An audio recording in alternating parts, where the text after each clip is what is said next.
देखा कि indifference curve होता क्या है, इसका डाउनवर्ड स्लोपिंग क्यों होता है, एमआरएस निकालते कैसे हैं, ठीक है, और वेरियस कॉम्बिनेशंस को कैसे डिफाइन करते हैं, उसके एजम्पशंस क्या है। अब हम बात करते हैं इसकी प्रॉपर्टीज़ पे। प्रॉपर्टीज़ मतलब इसकी फीचर्स, इसकी विशेषताएं। तो अगर आपको बेटा जी एजम्पशंस क्लियर है तब तो सारे आपको ये क्लियर होगा, ठीक है। तो पहली और फर्स्ट प्रॉपर्टीज़ क्या है, आपसे 10 प्रॉपर्टीज़ गिनाऊंगा, 10 प्रॉपर्टीज़, लेकिन उसको कैसे समझेंगे एक बार समझिए। पहली बताइए प्रॉपर्टीज़ क्या है कि indifference curve always downward sloping.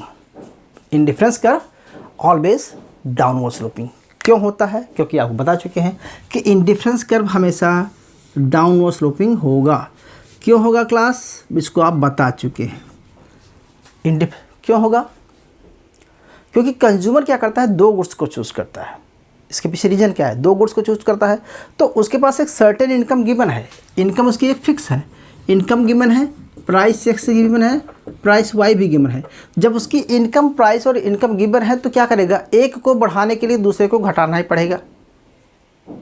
और जैसे जैसे एक जिसको बढ़ाता है उसकी टोटल यूटिलिटी बढ़ती है तो माल यूटिलिटी कम हो जाती है, और जिसकी कम होती है उसकी बढ़ती जाती है। इसीलिए इंडिफरेंस कर्व डाउनवर्ड स्लोपिंग होता है। दूसरा रीजन होता है कि MRS moderate rate of substitution क्या होता है, डाउनवर्ड स्लोपिंग होता है, ठीक है। इसीलिए इंडिफरेंस कर्व डाउन होता है। क्लियर है।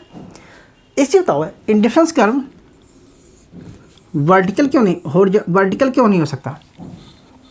Y indifference curve never is vertical, sorry horizontal. क्यों, क्योंकि हमारी कंडीशन तो फेल हो रही ना कि एक को बढ़ाएगा तो एक को घटाएगा, क्योंकि उसके पास सफिशेंट अमाउंट है ना, सफिशेंट इनकम इससे ज़्यादा तो ले नहीं सकता। तो अगर एक आदमी ने एक को कांस्टेंट कर दिया तो दूसरे को क्या कर रहा है, बढ़ाते जा रहा है।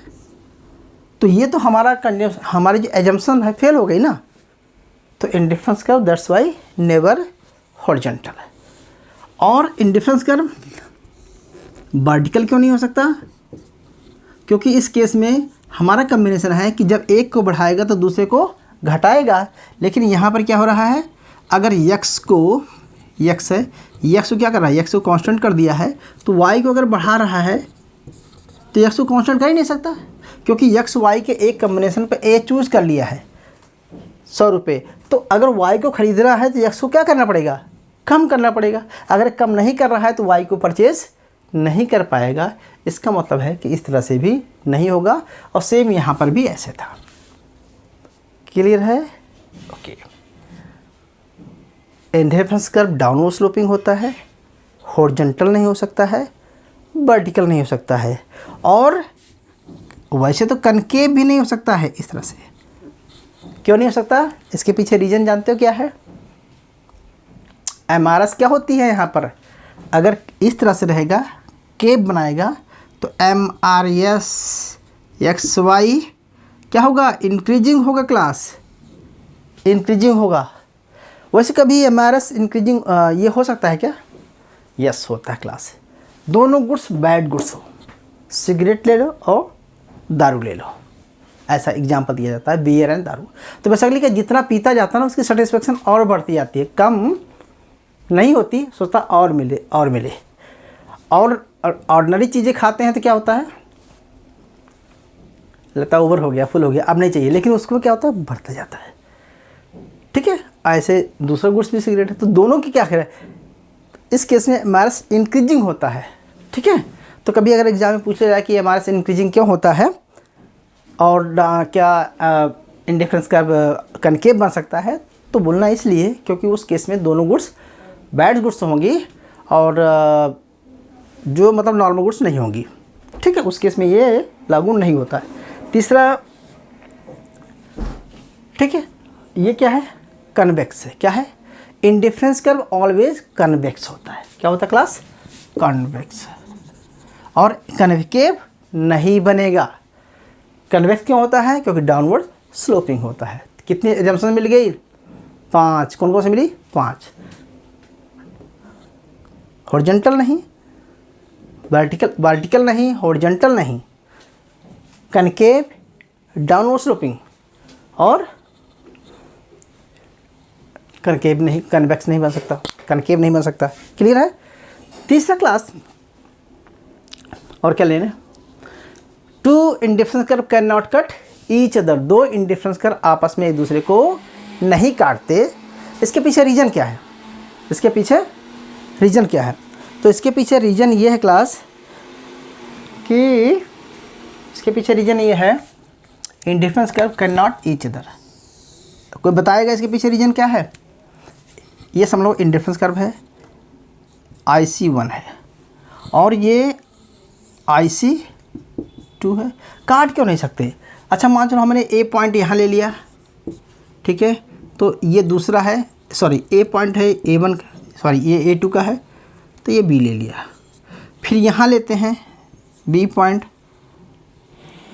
ठीक है, A और B, तो B और IC1 A और B, इसको भी लो यार, A और B, ठीक है, तो ये B डैश और B डैश और ये A डैश, कुछ भी ले लीजिए।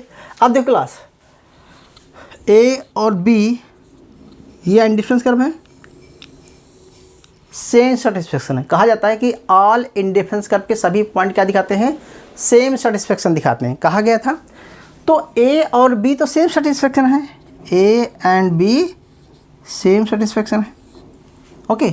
और यह A और ये B डैश, सॉरी A और B सेम सेटिस्फेक्शन है, और A डैश और B dash, A dash and B dash same satisfaction दिखाएंगे, दिखाएगा ना, क्योंकि ये B का सेटिस्फेक्शन है, ये फर्स्ट का, मतलब ये सेकंड इंडिफरेंस कर्व है, ये फर्स्ट इंडिफरेंस कर्व है। क्लियर है।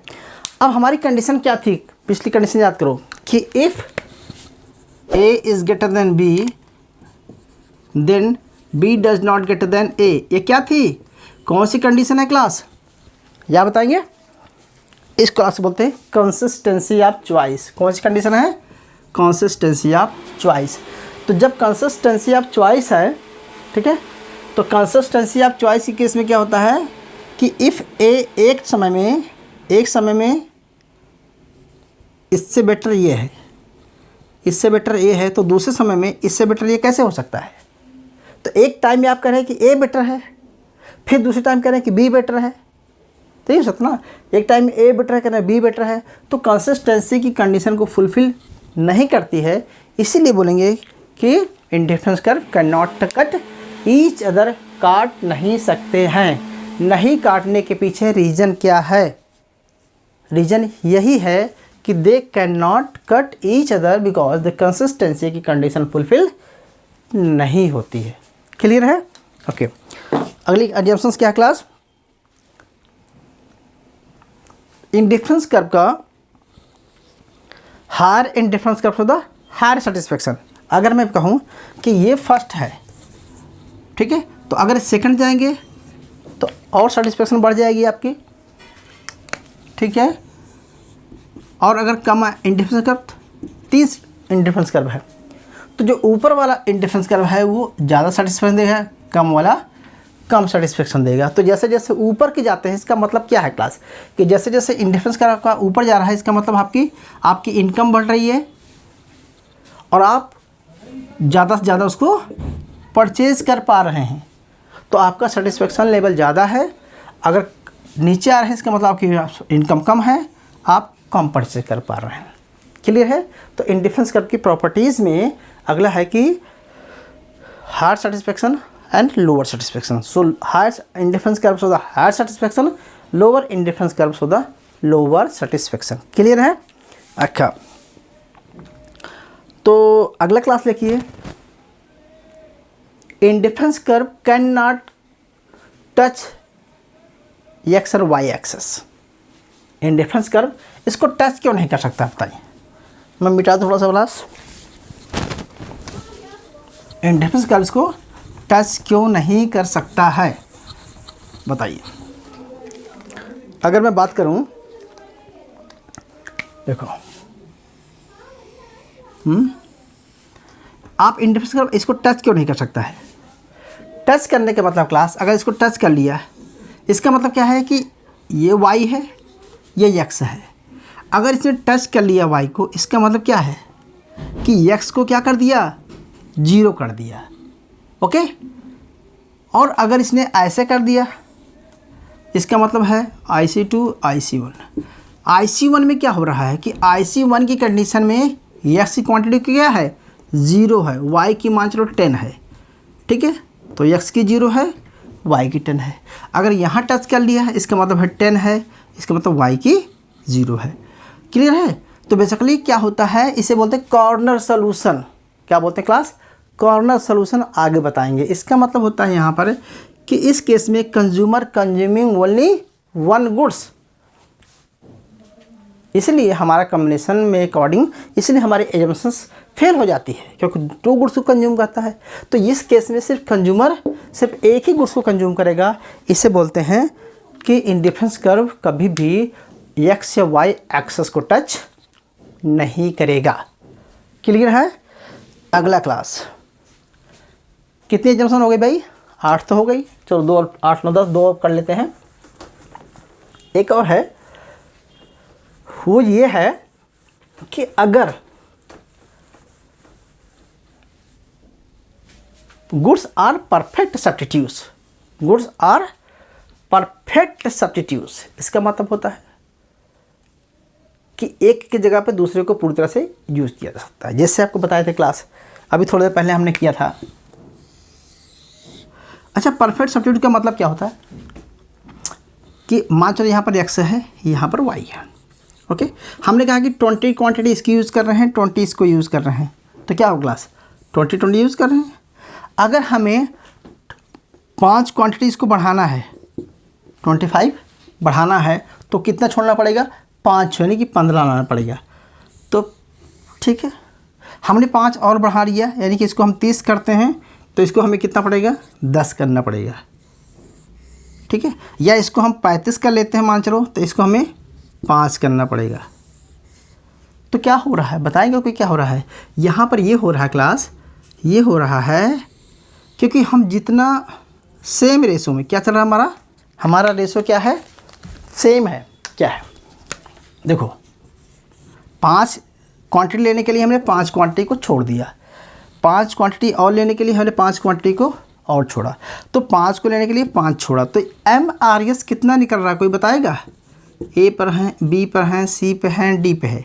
ठीक है, तो ये जो स्लोप है ना बराबर है, ये ठीक है, तो मतलब ये इक्वल टू ये इक्वल टू ये। इसका मतलब क्या है कि MRS XY equal to delta Y upon delta X equal to कितना है?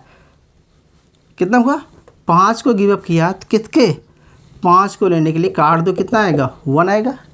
किस पॉइंट पर? A पॉइंट पर। ठीक है, अच्छा B पॉइंट पर MRS निकालिए, MRS XY at B point पर निकालेंगे तो क्या निकलेगा क्लास? देखिए अगेन 5/5 इक्वल टू 1। ठीक है, यानी कि इसको अगर कोई पॉइंट मान लीजिए, माना तो मान सकते हैं, नहीं तो आप ऐसे डाट लगा लीजिए। ठीक है, तो इतना पानी इतना, इतना पानी इतना, गेन अपॉन गेन। तो क्या हो रहा है कि हर एक पॉइंट पे MRS क्या आ रही है? 1 आ रही है। तो जब हर एक पॉइंट पे MRS 1 आएगी, इस केस में इंडिफरेंस कर्व क्या होगा? डाउनवर्ड स्लोपिंग तो होगा ही, लेकिन स्ट्रेट लाइन होगा। तो अक्सर पूछा जाता है कि इंडिफरेंस कर्व अगर स्ट्रेट लाइन है, इसका मतलब है कि वहाँ पर marginal rate of technical substitution, marginal rate of substitution क्या है? 1 है। ठीक है, क्योंकि जितना गिव अप कर रहा है उतना ही गेन कर रहा है, जितना गिव अप कर रहा है उतना गेन कर रहा है, इस करके ऐसा होता है। ठीक है, एक एक्सट्रीम कंडीशन है। वैसे तो बहुत सारी प्रॉपर्टीज़ हैं क्लास, लेकिन बेसिकली मेन हम आपको कराते हैं। दूसरा, अगर वो परफेक्ट कंप्लीमेंट्री गुड से सुना आपने होगा। कंप्लीमेंट्री क्या होते हैं? एक के बिना दूसरे का काम ना चलना, एक के बिना दूसरे का काम नहीं चल पाना।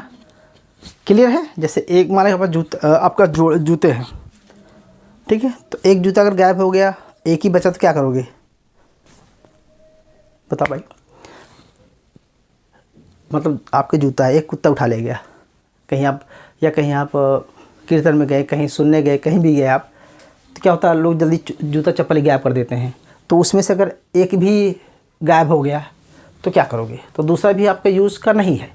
तो बेसिकली कहना ये चाहते हैं क्लास, वो बात दूसरी कि अगर मोजा फट गया है तो एक फट गया तो दूसरा नहीं फटा, तभी आप काम चला लेते हैं, क्योंकि उसको दिखता कोई नहीं है। ठीक है, तो देखिए अब देखिए मान लीजिए ऐसे ऐसे गुड्स है, पेयर्स है, और तो अगर आप एक जूता जोड़ी है, मतलब कहने मतलब है कि दोनों का कॉम्बिनेशन सेम होना चाहिए, एक पेयर का एक पेयर का।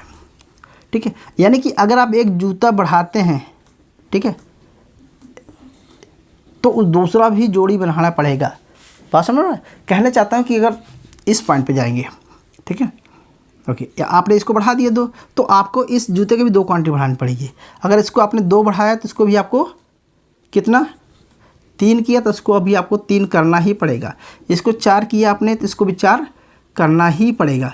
इसका मतलब सुनिए, तो इस केस में इंडिफरेंस कर्व कैसा बनेगा, एल शेप, इसलिए बोला जाता है 90 डिग्रीज का कोण बनाता है एल शेप, क्योंकि दोनों का कॉम्बिनेशन ज़रूरी है, दोनों का कॉम्बिनेशन ज़रूरी है। समझिए बेटा जी। ठीक है, तो इसीलिए हम क्या करते हैं, मेन पॉइंट मिला करके इंडिफरेंस कर्व का स्लोप जो है।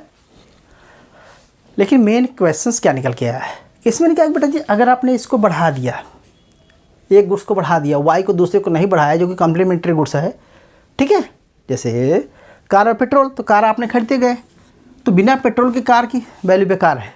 ठीक है, तो कहने का मतलब ऐसे बहुत सारे गुड्स हैं मार्केट में। इसका मतलब होता है कि जो चीज़ बढ़ रही है, अगर दूसरा नहीं बढ़ाएंगे तो इसकी क्या हो जाएगी, MRSXY क्या हो जाएगा, 0 हो जाएगा। किस होगा, 0 हो जाएगा। आपने इसको बढ़ा लिया और इसको आपने नहीं बढ़ाया, तो इसकी MRS क्या हो जाएगी, 0। ठीक है, तो जब MRS marginal rate of substitution 0 हो जाता है, उस केस में इंडिफरेंस कर्व कैसा बनेगा, एल शेप बनेगा।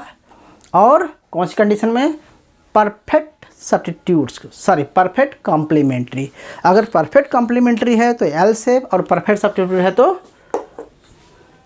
क्लियर हुआ, ओके।